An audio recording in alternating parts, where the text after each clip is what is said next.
البث دوت هنتكلم فيه عن الفرق ما بين 3 خطوط، وده حاجة مهمة جدا. ما تستهونوش باللي انا هقوله دلوقتي لانه حاجة مهمة. ايه هو خط الصدر، وايه هو خط الامبير، وايه هو خط الخصر. هنعرف الفرق ما بين الخطوط دي استكمالا لشغلكم عشان تعرفوا تستكملوا الآلية الأولى والآلية التانية والتالتة، وتقدروا تنطلقوا منها للشغل. خلاص ان انتوا مش هتحتاجوني فيه. ربنا ييسر امورنا وامركم ان شاء الله. انا بخير الحمد لله رب العالمين، نشكر ربنا بفضل ونعمة. تعالوا كده هنقول احنا هنشتغل ازاي. هنا انا عندي الباترون الاساسي، تمام. قبل ما نخش في الباترون الاساسي هنتكلم في ثغره. حابه اتكلم في ثغره وقعوا فيها بناتي الجدد اللي هم لسه داخلين علينا الفيسبوك وبيتابعوا معانا الكورس المجاني. الثغره اللي عملوها البنات ايه هي؟ كانت الكتف. خليني هرسخ المعلومه دي تاني وهقول انا لما هحب اعمل الكتف يا بنات، عينيا على فرضا انا مثلا هنا نسيت اجيب النضاره بتاعتي. فرضا مثلا انا هنا الخط الاحمر ده اللي هو 23. انا علمت ال 23 اهو، عملتها بالخط الازرق اللي انتوا شايفينه ده كده. هجيب علامه ال 23. انا هنا عندي الباط الامامي 23 مثلا، الامامي 23. هيبقى الخلفي كام؟ ده الخلفي، ده الباط، صح كده؟ عندي الباط 23 هيبقى الباط الخلفي. الكلام صغير يا بنات، الكلام صغير ولا كويس كده؟ انا عماله اقرب علشان تبقوا الصوره واضحه. طيب هجيب هنا يا بنات علامه 23 اهي، علامه ال 23. وهعمل ايه؟ هجيب علامه ال 23 كده بالشكل ده اللي انا عاملاها، وهحطها فين يا بنات؟ هنا عند ميله الكتف، عند ميله الكتف علامه ال 23 للامام، وهوقفها كده. الخط المستقيم للمسطره على الخط المستطيل للنقطه اللي نازله من الكتف. انا لما جيت باخد من بدايه الباترون باخد نصف عرض الكتف من بدايه الباترون لحد النقطه اللي هتطلع لي، وبنزل بيها بخط، ده احنا عارفينه. فانا هجيب 23 وهحطها كده الخط المستقيم للمسطره على الخط المستقيم للخط الوهمي اللي نازل من ميله الكتف، وهعملها كده واثبتها على ال 24. وبعدين احرك واقيس المسافه دي. المسافه دي لما تبقى 2 سم هروح عامله كده. وضحت؟ طيب انا بقى عايزه دلوقتي اعمل خط الخلفي ودوت لقيته كتير. الغلطه دي لقيتها في البنات الجدد تحديدا اللي لسه داخلين. هنا يا حبيبتي هعمل ايه؟ انا عندي الامام كان 23 وعملته بالشكل ده.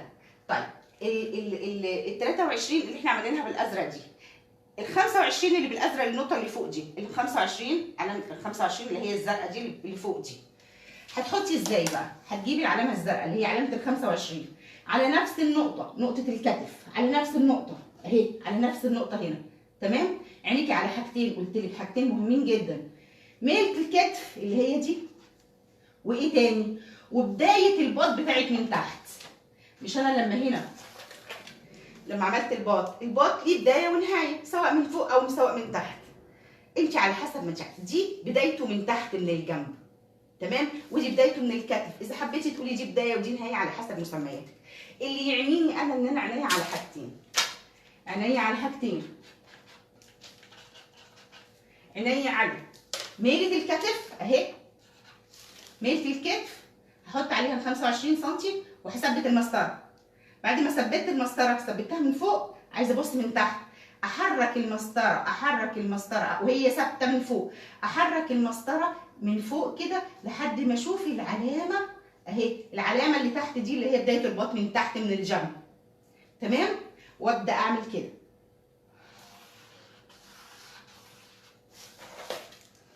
ايه اللي حصل هنا؟ انت عندك هنا 3 امور. اما ان الكتف يخش كده ربع سنتي او نص سنتي من الخط الوهمي ده، واما ان هو يطلع بره بنفس المقدار، واما ان هو يجي على خط بالظبط الخط الوهمي بالظبط. فدول 3 ما بيبقى لهمش رابع. اما ان الخط الاحمر ده هيخش زي ما دخل كده مقدار الربع سنتي او نص سنتي، واما ان هو هيطلع بره الخط ده الوهمي اللي هو نازل من الكتف بنفس المقدار، واما ان هو هيجي عليه بالظبط. في الثلاث اوجه دول، في الثلاث حالات دول انت صح، لازم يكون بدايه الباط عندك من تحت الاثنين متوافقين كده على بعض كده، الامام والخلف. اتكلمنا في ده قبل كده، بس معلش بنعيده تاني للبنات الجديد علينا. تمام؟ شايفه النقطه دي والنقطه دي. طيب البنات اللي عملوا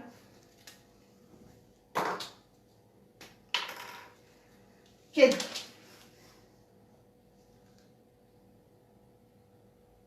هقول مثلا كده اهو،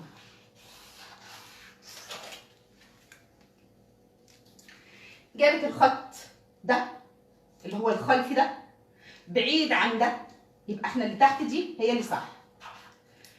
انتوا عملتوا ايه بقى؟ او بعض البنات وهي بتقيس ما كانتش عينيها على هنا وعينيها على هنا، لا كانت عينيها على هنا وسابت المسطره عايمه، فالمسطره عطتها اي بعد. لما انت عينك هنا وعينك هنا وبتوصلي ما بين النقطتين دول، النقطه دي والنقطه دي، تمام؟ سبتي المسطره عايمه وحطيتي على رقم 25 وسبتي المسطره عايمه، المسطره هتديكي اي رقم. وصلت النقطه دي، يبقى اللي بتجيب لي الفرق ده خطأ. طيب افرضي انا عملت الفرق ده وجبت الباترونين وحطيتهم على بعض، بمنتهى البساطه لو انا طلع عندي الفرق ده، بمنتهى البساطه اني هجيب الباترونين على بعض. خلينا اشوف لكم حاجه هنا.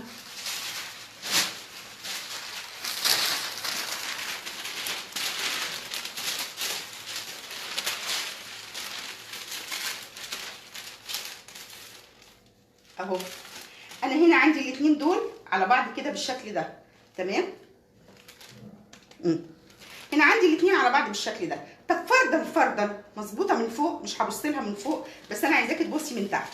فرضا طلع من هنا المسافه دي يا مدام امل، بمنتهى البساطه هتروحي جايبه المقص، بس لو ما كانتش هي ناقصه من فوق، هنا ناقصه، شايفه هنا ناقصه ازاي؟ لا انت ممكن تطلع معاكي مش ناقصه، ممكن تطلع معاكي من فوق مظبوطه، والجزء ده هو اللي زايد. بمنتهى البساطه هتجيبي المقص وتشيلي الجزء البسيط ده كده.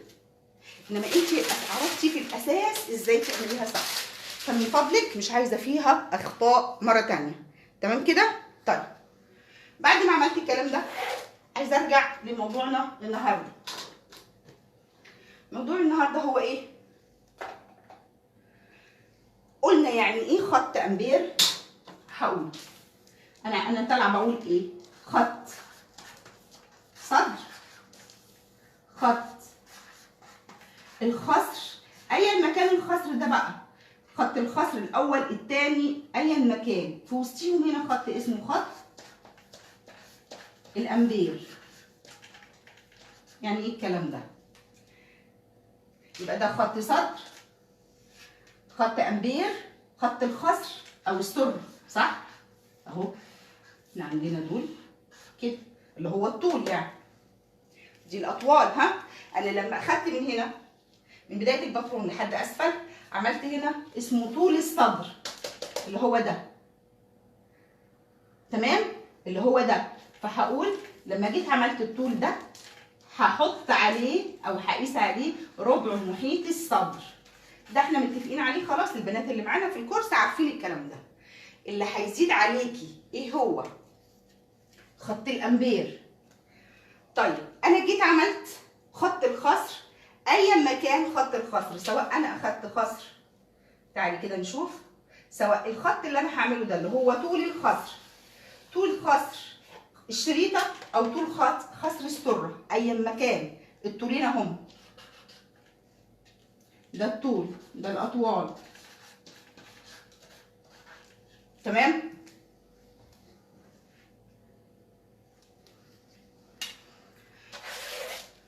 خط الخصر ده اللي هو هحط عليه ربع محيط الوسط، اي مكان، برضو اي مكان محيط الخصر، يعني ده الطول، ده المحيط، ايا مكان المحيط ده محيط خصر السره او محيط خصر الخصر. طيب بعد ما عملت كده عندي هنا طول الجنب، صح؟ ادي طول الجنب اللي هحط عليه ربع محيط الجانبين.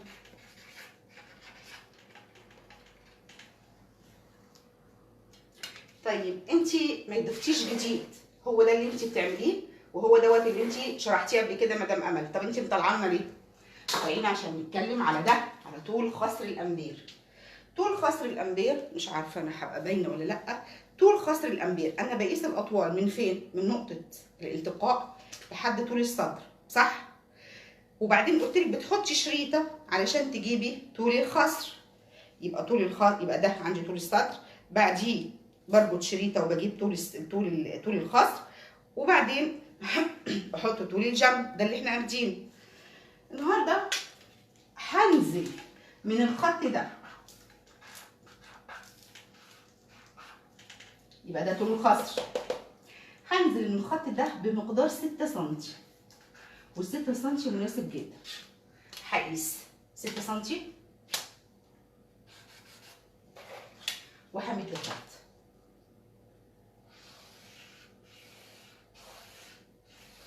وده اسمه خط الامبير. هيكون الخط الامبير ده ما بين خط الخصر، طول الخصر، وما بين طول الصدر.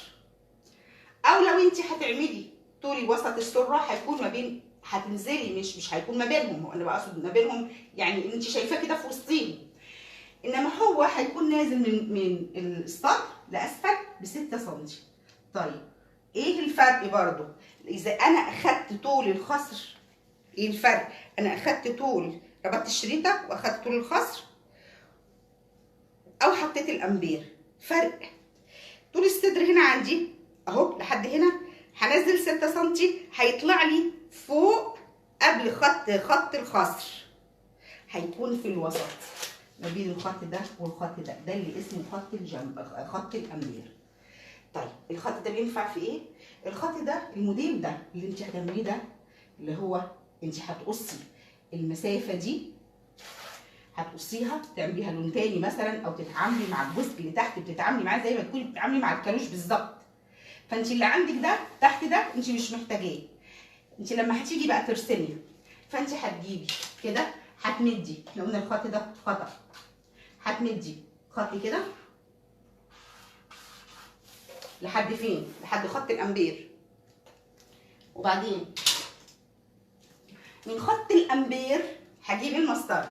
بصي بقى، من خط الامبير هجيب المسطره وهوصل المسافه دي كده. هعمل اريحيه للجزئيه دي. ايه اللي حصل هنا؟ لما حطيت الريجه عملت لي الشكل ده كده، المنظر زي ما انت شايفه كده، على مفيش، على طول الموديل. طيب افرضي انا برضو عايزه اقلب دي كده بالشكل دوت واعملها كده، هكسبها كده. طب الموديل ده هينفع لمين؟ هيبقى جميل جدا جدا لاصحاب الاجسام الممتلئه. كل سيده بدينه عندها سمنه، عندها بطن مليانه، عريضه، كل المسميات اللي هتقوليها ده هيداريها. ليه يا مدام امل؟ لان انت هتنزلي من خط الصدر بخط الامبير، ومن خط الامبير يعني من تحت طول الصدر ب 6 سم، هتلعبي في الجزئيه ديت زي ما انت عايزه.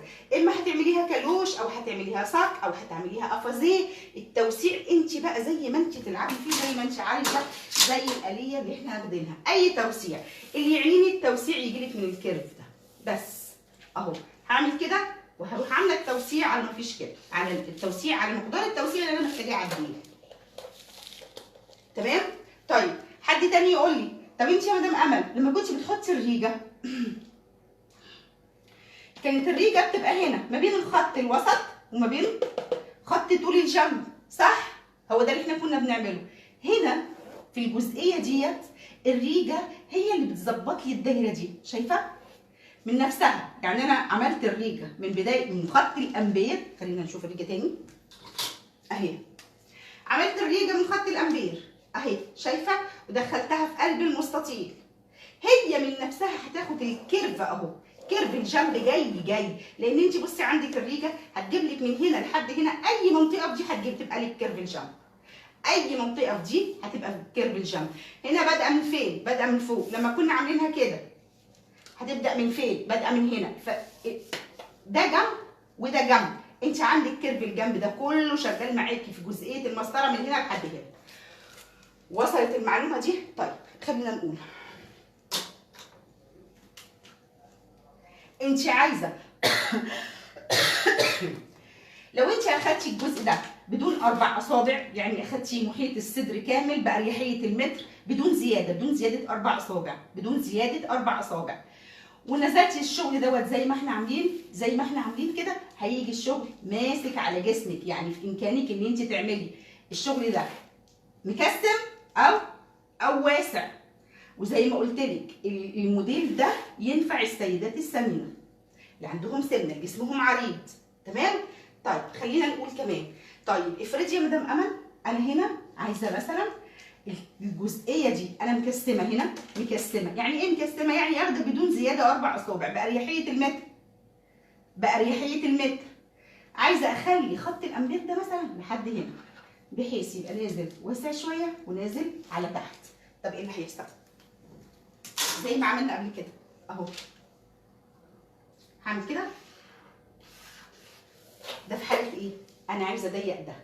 انا هنا خليت الامبير مع الصدر تبعه زي ما اخدنا في الحصه اللي فاتت او في الفيديو اللي فات. هنا انا عايزه اكسم الجزئيه ديت. لما بتتكسم شويه، لما بتتكسم حتى الناس التخينه مليانه ممتلئه بتبقى حلوه برده، بس مش تكسميها لدرجه ان انت تضيقيها، لا، تكسيمه خفيفه.